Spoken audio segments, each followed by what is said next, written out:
Are you ready for it, ladies and gentlemen? Are you ready? This is the first ever unboxing of the PlayStation Now, Sony's new digital, streaming, and backwards compatible game system service. Okay. Ready to see what's inside the box? You ready? Ta-ta! On live. Alright guys, don't leave me right now. Don't dislike the video, even though I know I will get some dislikes for this stupid part.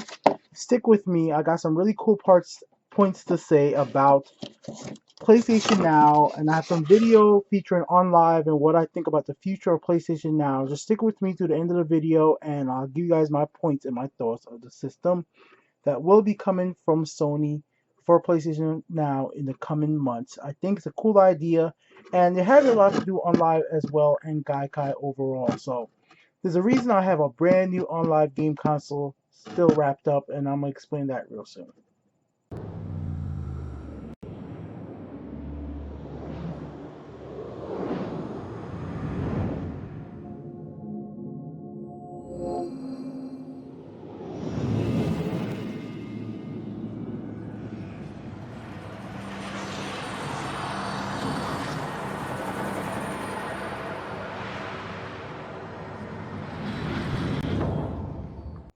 Now, if you're like me, the first time you saw that introduction, it was pretty cool. Even to this day, 2014, that introduction is one of the highlights I still remember most from the digital streaming game service on live. Now, this would all tie back into PlayStation newly announced service called PlayStation Now.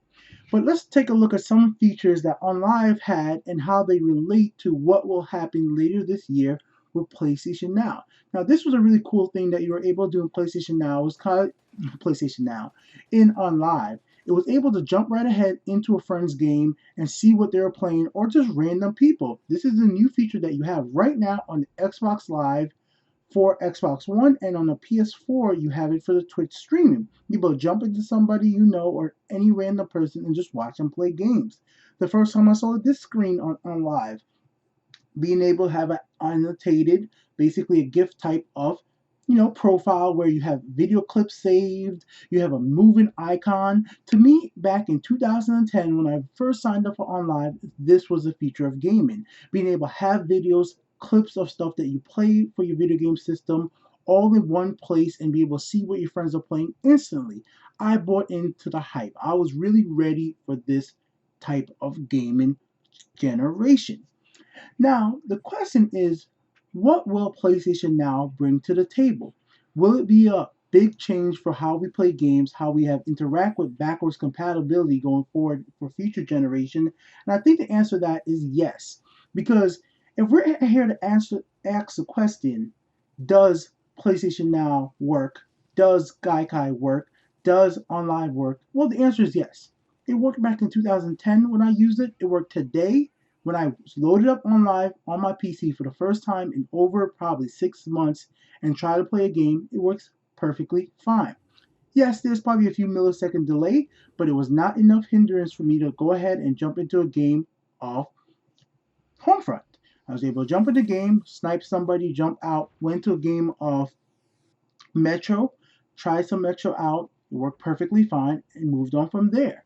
The service and the ability for streaming your game over the internet works perfectly fine. I have played games for on live on my cell phone. I have played split second over 4G on my cell phone, ladies and gentlemen, and it worked perfectly fine. Split second is a console game I played on my cell phone perfectly fine using online service. Being able to know that it was hard to control a racing game on my cell phone, a full console one, but it still worked. And that's where I'm getting at today. This new service from Sony will work. It will work perfectly fine coming 2014 summer. Now, what I actually want to tackle, if you stick with me through this whole like kind of rant kind of video, which is kind of new for me, is the pricing details, what I expect to see from PlayStation Now, and how it would actually advance in the future and where it will go. But I wanted to get it out of the way for the no sayers out there. Did OnLive work? Was it a success? No, it was not a financial success, but OnLive works. I have 3 OnLive systems, And the reason for that is when I bought when I first got my OnLive subscription, two of them I got free through some stupid promotions. That's why one is still in the box. OnLive works, the games work, everything literally works. If you're okay playing with a few millisecond lag, you'll be perfectly fine. My internet is not the best, and I want to let you guys know something. The time I was recording these videos, I forgot that I was actually uploading a 500 megabyte file to YouTube at the same time because I'm a YouTuber and I'm probably always uploading something. I just always forget. So even while I was uploading these videos to YouTube, this video still came out perfectly okay. But earlier today, I was actually in a conversation with one of my subscribers about OnLive. And let's know some points of where I think not OnLive, sorry about that, PlayStation Now, and where I think it's going to go in the future. And basically, I'm going to read you off some of the stuff I had in my reply to him, right? So let's start it off right off the bat. Yes, I think the PlayStation Now is really cool, right? But firstly, let's get down to business money. All right. I'm sure it's going to cost a flat fee. That's going to be one of the things that's definitely going to cost. We already know that kind of. But the flat fee, what I think is going to be happening, is going to be $15 to $20 for an all access bundle. So just like how OnLive had their play pack, the same way PlayStation Now will have their play pack where you're able to go ahead, consume a bunch of games for a flat fee. And I do not think $15 to $20 or even $25 is an outrageous amount of money to ask monthly. And the reason for this, if anybody out there has GameFly, you will understand you might pay what $24.99 for 2 games per month. And if you don't beat those games fast, you probably won't be able to get 4 games a month. And at that, you still need to return the game, wait till they receive the game, and wait for them to ship you out the game if it's available. So asking somebody for $20 to $15 to $25 a month to have instant access over the air through your internet connection for a whole variety of games is not a bad idea. But here, let's go to the renting. If you're the type of guy that doesn't want to pay that much money a month, which I completely understand, it's going to be expensive, for PS2 and PS1 games, I believe it's going to be between $2 to $5 for each game. For PS3 to PS, all let's just say PS3 games only is going to be $5 to $15.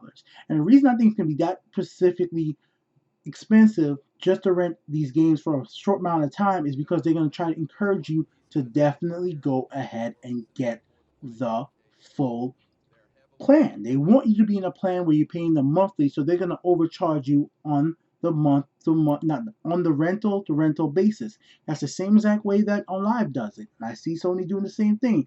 It's so much smarter to get the monthly plan than it is to actually rent things one by one. It's the same way Amazon Prime works, with their video streaming. Their rental charges are outrageous. So by having a subscription where you pay a flat fee and you get a big bundle, works out really great. Now we're moving on to some other discounts though. So obviously these prices are kind of high if you're not used to paying this much or you're only used to paying $30 a year because you're only on consoles. I think there will be a discount for PlayStation Plus members, which will be a 30% discount. This discount will be on rental and on the monthly membership. So if you're a PlayStation Plus member, you're probably going to get yourself anywhere between 15 to 30% discount on whatever the regular price is for PlayStation Now for everybody else. Now, guys, these are my predictions. I'm definitely going to check again in 6 to 7 months when this finally comes out. But this all depends on how Sony releases it. Are you going to have access to only 50 games or are you going to have access to 500 games? You get my drift? For 500 games, 15 to $20 a month doesn't sound that bad. For 50 games, it sounds pretty lame. You understand what I'm trying to say? And that's where OnLive kind of died. It didn't have enough content to support itself. But I don't see that happening from Sony because Sony owns a platform themselves. All right, guys? So I hope you guys were able to stick with me through this very, very, very long video right here. Sorry for the crappy fake unboxing at the beginning of the video. And it took me a while to get to the whole PlayStation Now part of the video. But I just want to let you guys know the technology part of OnLive, the technology part of Gaikai, the technology part of PlayStation Now that will be coming does work, and I believe it's going to be able to work with TV, phones, and everything else. It won't work for everywhere in the country. I understand that. I do not have the best internet. Trust me, guys, I have the cheapest possible plan you could pay for the area I live in. But even with that, it works perfectly fine, and it won't be for you, guys. This is not a solution to backwards compatibility. This is just an addition to your console that is already available. I hope anybody that stick with me through the end of the video Please share your opinions in the comments below. I can definitely understand if some people just think this is completely stupid, but let me just say this. If you really think that PlayStation Now is a bad idea because they should have just had a backwards compatibility built into the system, this is what I have to tell you right now. Just keep your old system, guys. Definitely, this PlayStation Now, Gaikai, on all this stuff, and online definitely does have lag. You can see in the video right now me playing Metro, but at the same time, I was uploading the video to the internet without even remembering. Till next time, guys, like, subscribe. I hope you like what I do on this channel. If you don't, well, I know I won't. I know you definitely will let me know with dislikes. Anyways, I'm out here, guys. Peace out.